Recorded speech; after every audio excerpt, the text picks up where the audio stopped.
रीता को घर के काम से फुर्सत ही नहीं मिलती थी। घर में सबसे बड़ी बेटी होने की वजह से वह घर का सारा काम संभालती। उसकी माँ अधिकतर नानी के घर जाकर रहती। रीता लापरवाह सी अपने काम में व्यस्त रहती। अक्सर उसका मौसा चौरे उनके घर आता और उससे हमदर्दी जताता। चौरे सरकारी विभाग में इंजीनियर था और उसके पास अनाप शनाप काफी पैसा था। वह इश्कबाज था और लड़कियों पर अक्सर दिल खोल कर पैसा उड़ाता था। रीता के लिए भी वह कभी साड़ी तो कभी मेकअप का सामान ला कर देता रहता। रीता को घर में इस सामान के बारे में कोई पूछता भी नहीं था कि उसके पास ये सब कहाँ से आ रहा है। उसके पिता पैतृक संपत्ति के हिस्से की बात जोह रहे थे।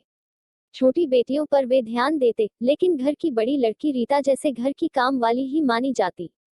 उसे सिर्फ काम करने के लिए कहा जाता। छोटी बहनें इधर उधर मटर गश्ती करती रहती, पर रीता घर के कामों में ही उलझी रहती।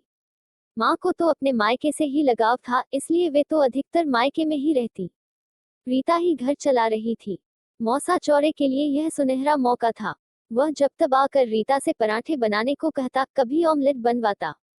सामान वह खुद ही लेकर आता। अक्सर वह रीता के आसपास ही मंडराता रहता। धीरे धीरे उसने रीता को कभी कभार अपने फ्लैट पर बुलाना भी शुरू कर दिया। अक्सर जब रीता की मौसी कहीं बाहर गई होती, तो वह रीता को अपने फ्लैट पर बुला लेता और उसके साथ मौज मस्ती करता। इधर मौसा के कहने पर रीता की माँ भी उसे आसानी से भेज देती। वे यह भी नहीं सोचती कि उसकी बेटी अपनी ही मौसी का घर उजाड़ रही है। बस इसी तरह रीता अपनी मौसी की सौत बनकर अपने मौसा के साथ अपनी उभरती जवानी की आग बुझाती। मौसा अपनी हवस पूरी करता और रीता अपने भीतर की आग को मौसा के आगोश में आकर शांत करती। अंत में हुआ यह कि रीता को दिन चढ़ गए। यह देखकर रीता की माँ के होश उड़ गए। रीता के पिता तो गांव आने जाने में ही लगे रहते थे। रीता की माँ ने उसके मौसा चौरे को खूब खरी खोटी सुनाई। इसके एवज में उसने रीता के मौसा से मोटी रकम ऐंठ ली। अब रीता के कुंवारेपन के गर्भ के लिए इधर उधर डॉक्टर की खोज हुई। रीता को बार बार उल्टी होती तो छोटी बहनें पूछती, इसे उबकाई क्यों आ रही है। आखिर रीता की माँ ने अपनी भाभी के साथ जाकर शहर की सैंडीमन नर्स की शरण ली। उसे मुमांगी रकम दी। सैंडीमन इस काम के लिए शहर में जानी जाती थी।